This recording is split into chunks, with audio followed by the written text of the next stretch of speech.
भाई सतगुरु कबीर साहब के पावन चरण कमलों में हृदय से कोट कोट बंदगी करते हुए दया और करुणा के सागर तथागत गौतम बुद्ध के चरणों में नमन करते हुए हमारे कोरी समाज की एकमात्र साहसी निर्भीक शहादत करने वाली वीरांगना, जिसकी वजह से इस कोरी समाज की आज तक लाज बची हुई है। आज तक कोई ऐसा उनके पति पूरन कोरी के अलावा कोई ऐसा मर्द नहीं इस कोरी समाज में पैदा हुआ है जिसने अपनी शहादत से इस कोरी समाज का नाम रोशन किया। इसलिए मैं हृदय से एक चुकी महिला भी हूँ, कोरी समाज से हूँ। सन 1857 की अमर शहीद मां वीरांगना झंकारी बाई कोरी समाज के गौरव को शत नमन करती हूँ। संविधान निर्माता बाबा साहब भीमराव अम्बेडकर के चरणों में नमन करते हुए आज के इस कोरी महापंचायत के सम्मानित मंच पर उपस्थित हमारे बुजुर्ग सभी का नाम तो लेना समय में फालतू में व्यतीत भी नहीं करना चाहती। हमारे साथ लखनऊ से बहुत ही विषम परिस्थितियों में, जो कि अभी करीब 15-20 दिन पहले आईसीयू से वापस आए हैं सर, परम आदरणीय सुदेश कोरी साहब, जिन्हें तो मैं अपने दिल से कोरी समाज के लिए एक मसीहा के रूप में मानती हूँ। मैं आपके चरणों में नमन करती हूँ। और मंच पर उपस्थित हमारे मौसम विभाग के डायरेक्टर सम्मानित आरबी वर्मा साहब, सिक्किम से आए हुए हमारे सम्मानित आरबी दास साहब और हमारे परम आदरणीय एसपी साहब, उपस्थित हमारी बहनें और सम्मानित सभी मंच के बड़े बुजुर्गों को, कार्यक्रम के संयोजक भाई हमारे सम्मानित आरडी पंथी साहब, उनके संरक्षक मंडल में जो भी टीम है, सह संयोजक भाई दिलीप देवलिया जी और हमारे सामने हमारे परम आदरणीय टीसी साकेवाल साहब, उपस्थित सभी भाइयों बहनों और बुजुर्गों को मैं सप्रेम साहेब बंदगी भेंट करती हूँ। साहेब बंदगी साहेब। 7 द्वीप 9 खंड में गुरु से बड़ा न कोई, और करता करे न कर सके गुरु करे सो होए। इस महापंचायत में तो हम लोग बहुत उम्मीदें लेकर के आए थे, वरना इतनी विषम स्थितियां थी, परिस्थितियां थी कि हम लोगों का आना संभव न था।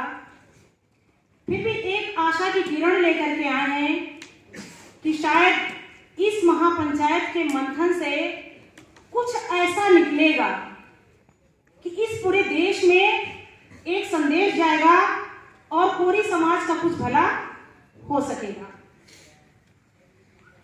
जब से हम लोग आए हैं, हमारे सम्मानित जो भी पूर्व वक्ता थे उन लोगों को हम लोगों ने सुना।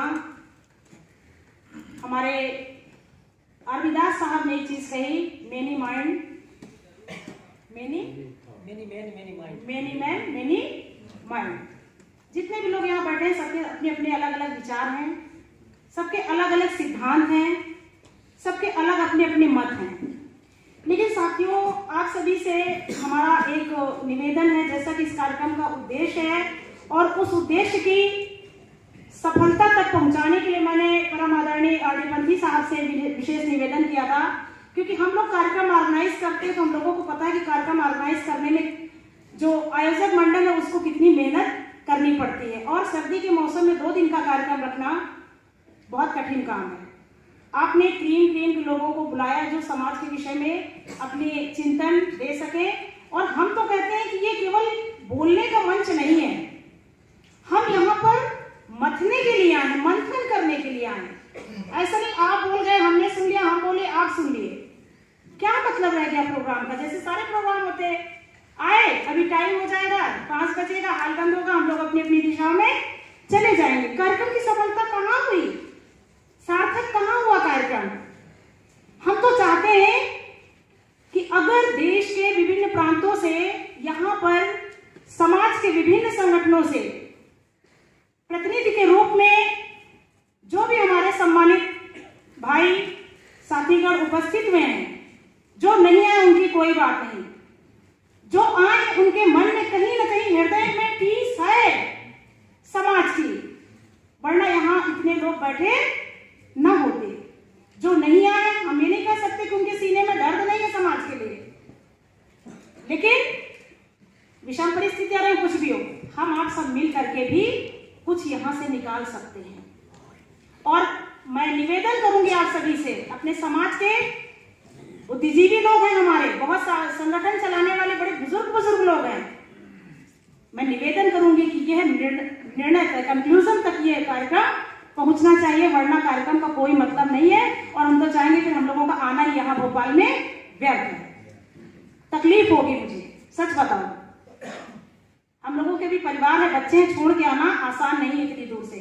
14-15 घंटे की जर्नी, हम लोग मंच पे बैठे आंखें बंद हो रही हैं, पूरी रात जगह कंटिन्यू हम लोग चलते रहे। हमारे ये बच्चे भाई छोटे, जितेंद्र कमल जी कबीर न्यूज से, देवल कोरी, ये सब बच्चे हम लोगों के साथ में रात भर जगे हैं।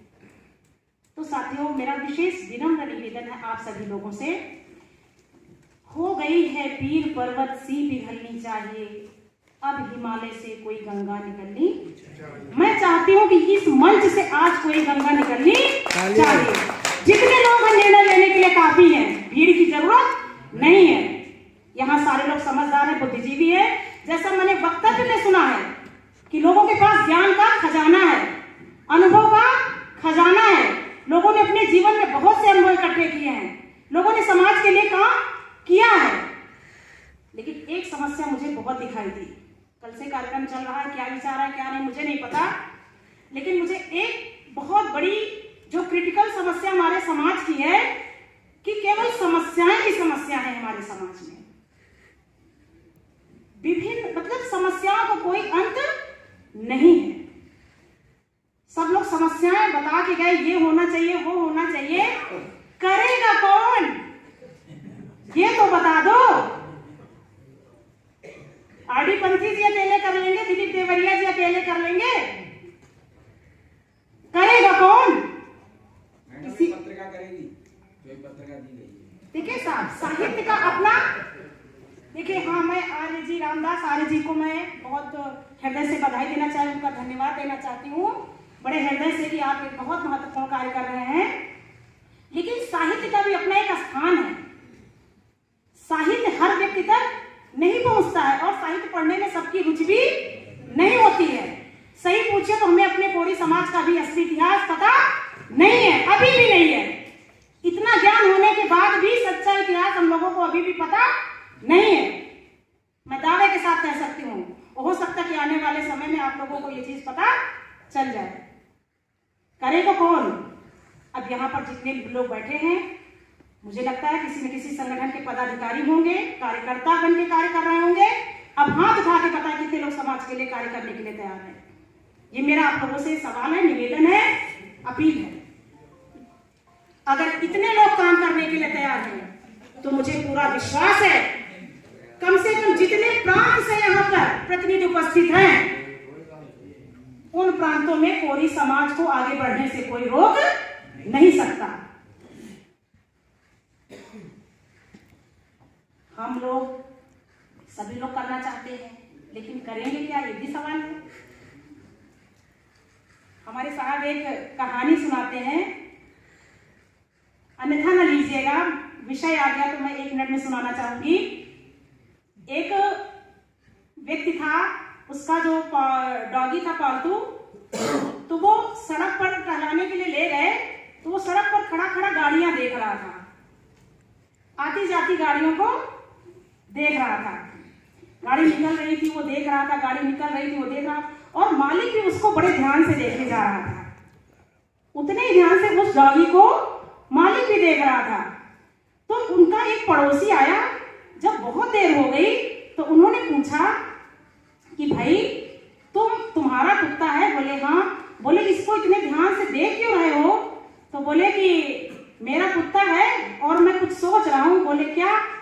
अरे परेशान ना होइए, ये इतने ध्यान से कुत्ता गाड़ियों को देख रहा है कि किसी न किसी गाड़ी में बैठ जाएगा, आप क्यों परेशान हो रहे हैं?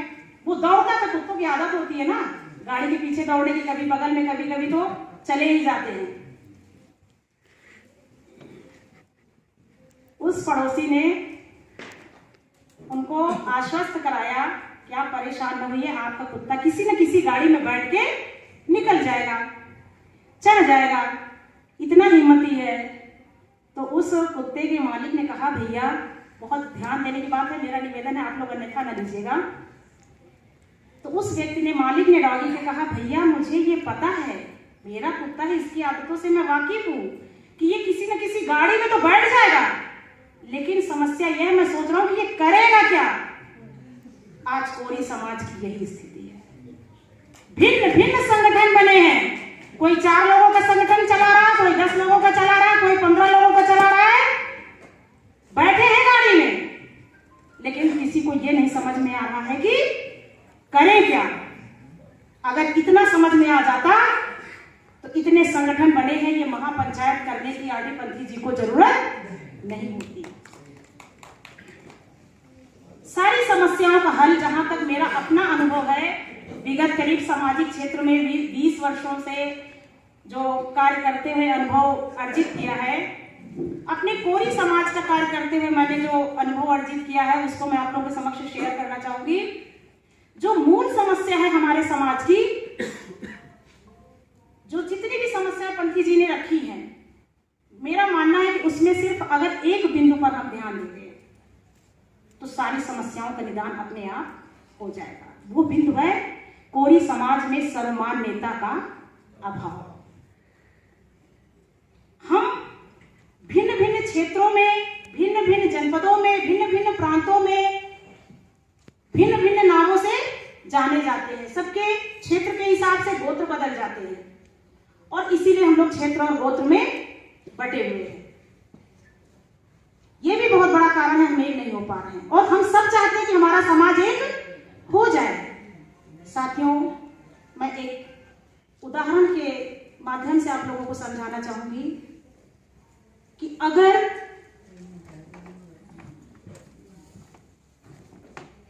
ये माला आप लोग देख रहे हैं, ये माला गुथी हुई बहुत सुंदर लग रही है, गले का हार बन रही है, सम्मान कर रही है, कैसे बनी है, मैं सिर्फ इसका एग्जाम्पल देना चाहूंगी आप लोगों को।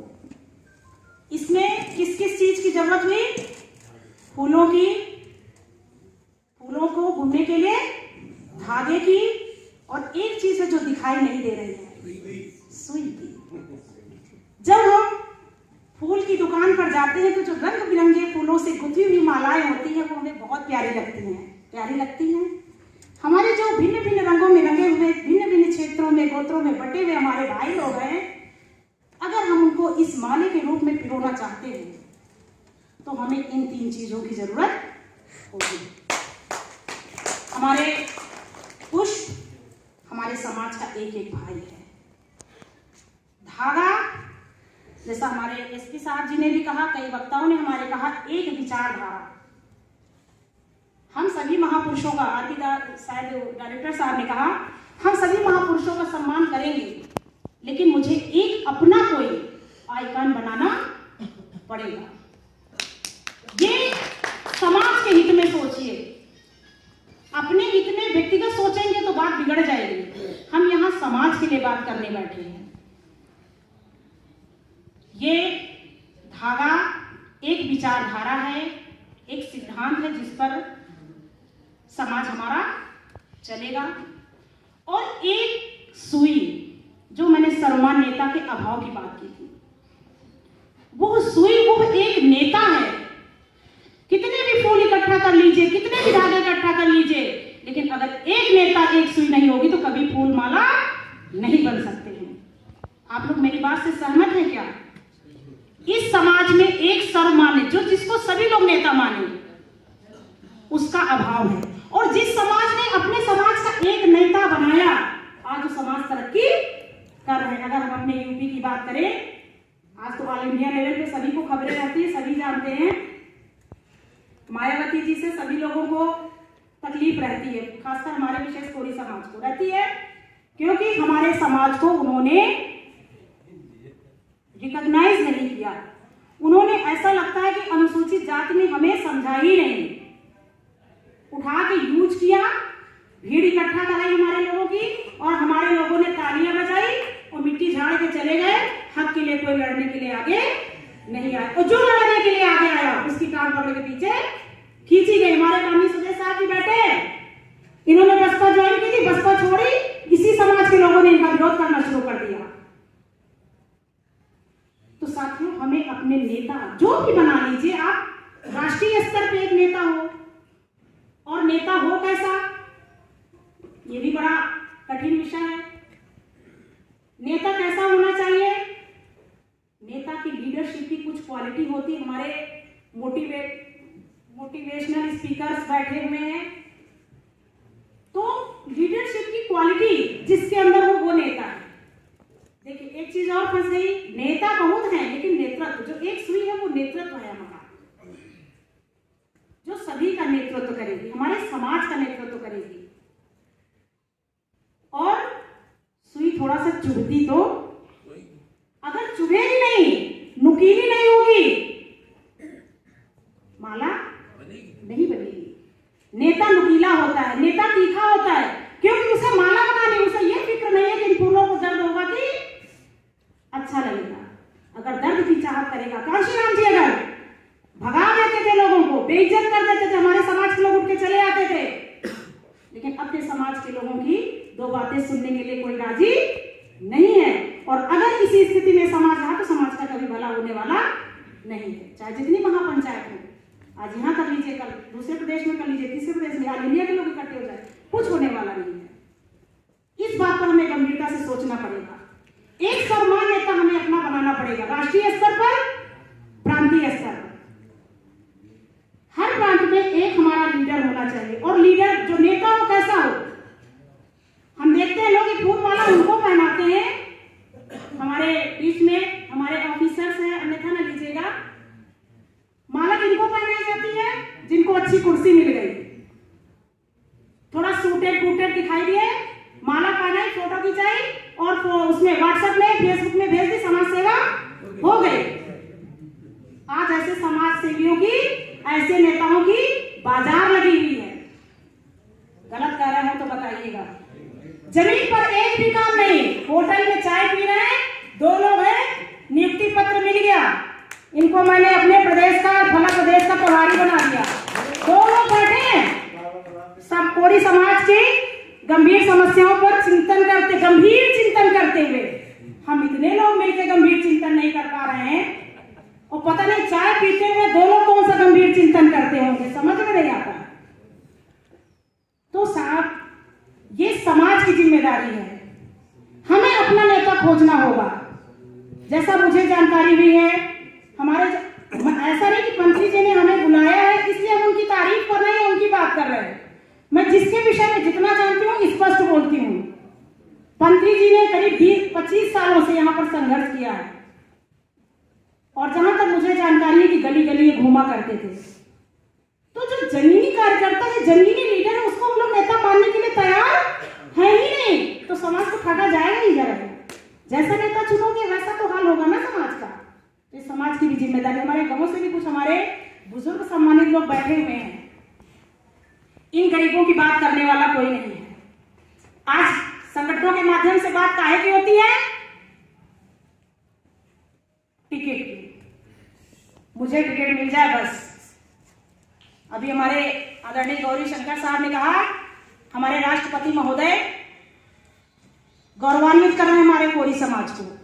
मैं टिप्पणी नहीं करना चाहती, लेकिन उन्हीं राष्ट्रपति महोदय ने सदगुरु कबीर विचार संस्थान 18 नवंबर 2012 को बनाया था आदरणीय सुरेश साहब के आवास पर, और उसमें हमारे ये विधायक हरिशंकर महौर जी, दल बहादुर कोरी जी, राधेश्याम कोरी जी, मंत्री जो थे इस दुनिया में नहीं है, कई एमएलए एमपी थे वहां पर, और हमारे कई ऑफिसर्स थे। इसी तरह मंथन हुआ था 18 नवंबर 2012 को, और यही महासभा हुई थी। साहब ने एक सवाल खड़ा किया समाज के सामने, तब मैं इनसे ज्यादा परिचित नहीं थी। साहब ने कहा कि कोरी समाज क्या करे और कहां जाए, आप सब लोग बता दीजिए मिलकर के। कमरे में बैठ के दरी में मीटिंग हुई थी, लोग बोले इसी तरह जैसे हम आप सभी आज बोल रहे हैं। उसके बाद में एक निर्णय पर पहुंचे सब लोग कि एक ऐसा सामाजिक संगठन तैयार किया जाए जिस पर सारे पॉलिटिकल लीडर्स, कोरी समाज के सारे ऑफिसर्स, सोशल लीडर्स, सभी लोग एक मंच पर बैठ सके। तो सदगुरु कबीर विचार संस्थान जो है पहले सदगुरु कबीर विचार मंच के नाम से बनाया गया। हमारे महामहिम साहब भी थे, और 18 नवंबर 2012 को ही यह तय हुआ कि हम लोग 2 दिन का अधिवेशन रखेंगे। उसमें हम लोग सब लोग आएंगे, मदद करेंगे और समाज को नई दिशा देंगे। आप लोगों को बताएं साथियों, साहब ने 25 24 और 25 दिसंबर 2012 को 2 दिन का कार्यक्रम रखा और जितने लोगों के मैंने नाम गिनाए ना, चाहे हमारे महामहिम साहब हो, चाहे वो हरिशंकर माहौर जी हो, चाहे वो राधे श्याम जी हो, चाहे वो दल बहादुर जी हो, कोई भी एमएलए वहां पर दिखाई, कोई भी नेता वहां दिखाई नहीं दिया। केवल संगठन बना के सब भाग खड़े हुए। मतलब लोग संगठन बना के भाग खड़े हुए, साहब ने उसको झेला। और आप समझे तो सदगुरु कबीर विचार संस्थान को हम और साहब लोग तो ढो रहे हैं जबरदस्ती। तो साथियों, ऐसी स्थिति अब ना हो। जो गलतियां हो चुकी हैं, ऐसे लोगों को माला मत पहनाइए। आप लोग भी अपनी आदत में सुधार लाइए। एक गरीब आदमी को माला पहनाइए जो जमीन में जाकर के समाज के लिए काम करता है। अगर वो पैसा नहीं दे सकता है तो आधे घंटे 1 घंटे का अगर वो समय देता है, उसको मालाओं से ला दिए, समाज में परिवर्तन हो जाएगा। कभी पैसे वाले, कुर्सी वाले, सत्ता वाले समाज में परिवर्तन नहीं करते हैं। जब भी क्रांतियां हुई हैं, गरीबों ने क्रांतियां की हैं। कोई बड़ा आदमी क्रांति करने के लिए आगे नहीं आया। तो हमारे इन गरीबों की बात करने वाला जो नेता हो, ऐसे नेता को आप लोग चुनिए और उसको माला पहनाइए। इन गरीबों को माला पहनाइए। देखिए समाज में क्या परिवर्तन आता है। इनको केवल दरी बिछाने के लिए लगाया जाता है और बेचारे दरी बिछाते हैं, भीड़ जुटाते हैं, उसके बाद सब नेता पल्ला झाड़ के चले जाते हैं। यूज किया जा रहा है समाज को। समाज सेवा कहां हो रही है? कौन कहता हम समाज सेवा कर रहे हैं? एक गरीब के ऊपर आपत्ति आती है, कोई खड़ा होने वाला नहीं है। कौन खड़ा होगा?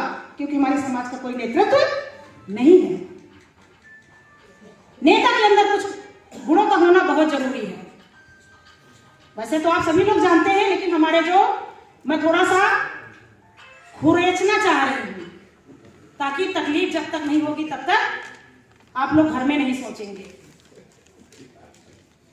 नेता की क्वालिटी सबसे बड़ी चीज है कि हमारे समाज में संवेदनशीलता नहीं है। दूसरे का दर्द हमें दर्द समझ में नहीं आता है। प्रतिबद्धता नहीं है, कमिटमेंट नहीं है। किसी ने कहा हम कार्यक्रम में आएंगे, पंथी जी ने सोचा कि चलो मंच सजाते हैं, माला फैला रहे हैं, फैला रहे हैं, फैला रहे हैं। सोचे अरे यार ठंडी है, चलो बैठ जाते हैं। क्या है कमिटमेंट? लीडर का मतलब है वो उसका जो कमिटमेंट जो कर दिया, उसको करना है। कैसे करना है उसकी समस्या है।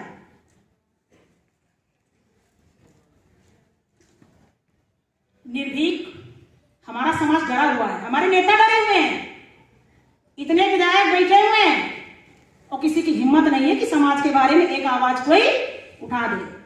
ऐसे डरपोक नेताओं को चुन के माला पहना के क्या करोगे? गलती हमारी है।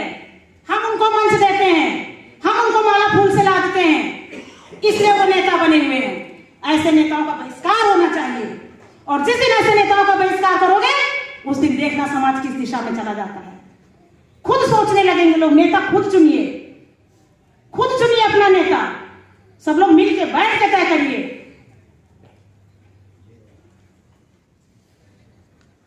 समाज को दिशा देने वाला, खुद की दिशा पता नहीं और लोग नेता बनके, समाज सेवी बनके समाज को दिशा देने जा रहे हैं। खुद का पता नहीं। एक व्हाट्सएप पे दूसरा ग्रुप बना है जिसमें सारे समाज के लोग हैं। जय माता दी भी हो रहा, जय भीम वाले में कट्टर अम्बेडकरवादी बन जाते हैं, कबीर साहब वाले में कट्टर कबीर साहब वाले बन जाते हैं। उनका खुद अपना चरित्र पता नहीं है कि हम हैं क्या। ऐसे लोगों से क्या उम्मीद करते हैं आप लोग? कड़वा लग सकता है सुनने में, लेकिन ये सच्चाई है समाज की। इस समाज को झकझोरना पड़ेगा। सहलाने से समाज जागने वाला नहीं है। और गरीबों का जागना बहुत जरूरी है, क्योंकि गरीबों को हमेशा यूज किया गया। गरीबों की कभी किसी ने बात, कितने विधायक हैं जो विधानसभा में गरीबों की बात करते हैं समाज के नाम पर? कितने लोग हैं? आप लोग उनसे सवाल पूछिए, तब माला पहनाइए। तो इस बात पर बहुत गंभीरता से साथियों विचार करना पड़ेगा। मुझे लग रहा है समय बहुत हो रहा है। बाबा साहब की बात हो रही है। बड़ी बड़ी बातें हम लोग करके चले जाते हैं। उन्होंने कहा था अंतिम समय रोते हुए कि इस समाज को पढ़े लिखे लोगों ने धोखा दिया है। आज भी वही स्थिति। कोरी समाज के जितने नेता बने सब बहुत पढ़े लिखे हैं। कोई 2 लाख कमा रहा है महीने, कोई 4.5 लाख के नीचे ना उतरता है ना ऊपर चढ़ता है। और समाज सेवा के नाम पर देख लो तो जब तक एक के पीछे 0 बन के नहीं चलेंगे हम लोग, आपकी कोई वैल्यू नहीं होगी। एक अकेला खड़ा रहेगा, आप इधर खड़े हो, एक संगठन का इधर खड़ा, तीसरा यहां खड़ा, चौथा वहां खड़ा। एक नेता के पीछे 0 बन के चलिए, सिर्फ एक के पीछे 1 0 बन जाइए, कितनी ताकत गुना हो गई? 1 से 10 गुना। एक और लग गया पीछे, 2 0 हो गए, 100 गुना। एक और 0 लग गया, सिर्फ 1 0 बढ़ा। और अगर एक के पहले 0 बनने की कोशिश करोगे तो मूल्यहीन रहोगे, समाज में कोई वैल्यू नहीं होगी, आपका कोई अस्तित्व, क्योंकि अंक के पहले 0 का कोई महत्व नहीं होता है। तो साथियों, आप सभी से हमारा विनम्र निवेदन है, एक विशेष बात हमारी बहनों के लिए, मैं शायद बहनों के लिए कुछ ना कहूं तो बात नहीं बनेगी। मैं आभार व्यक्त करती हूँ आप सभी का कि आप सब लोग यहाँ पर उपस्थित हैं। आने वाले समय में सबको पता है, हमारे समाज के जागरूक लोगों को, नेताओं को सबको पता है, आने वाले समय में 33% महिलाओं का आरक्षण हो ही जाएगा। राजस्थान की गवर्नमेंट ने प्रस्ताव, अभी चांसेस पूरे हैं, और ये ऑल इंडिया में ये आरक्षण का लाभ हम अपने समाज को कितना दिला पा रहे हैं? क्या हमने अपनी बहनों को, अपनी बेटियों को तैयार किया है इस आरक्षण का लाभ उठाने के लिए? 50% महिला, 50% पुरुष की बात होती है। तो साथियों, इन सब बिंदुओं पर गंभीरता से विचार करना होगा। आप सभी से निवेदन है कि आप सब लोग बहुत ही, अभी हमारे शायद कुछ समय में ज्यादा ले लिया, आदरणीय सुदेश साहब जी का अभी वक्तव्य आप लोग ध्यान से सुनिए। निश्चित है कि कुछ ना कुछ आप लोग लेकर के जाएंगे, तो मैं उम्मीद करूंगी कि आप सब लोग मिलकर के कम से कम भोपाल में आदरणीय पंथी जी, देवरिया जी और उनकी जो भी ऑर्गेनाइजर टीम है, मैं सभी से निवेदन करना चाहूंगी कि जिन जिन बिंदुओं पर चर्चा हुई है आप लोग उन पर बैठ करके, जो भी चुनिंदा और लोग हो उनको भी बैठ करके इसको कहीं ना कहीं किसी निष्कर्ष तक पहुंचाएंगे, मेरा विशेष निवेदन है। और इसका मैसेज ऑल इंडिया लेवल पर जाना चाहिए। बहुत बहुत धन्यवाद आप सभी का। साहे बंदगी साहे।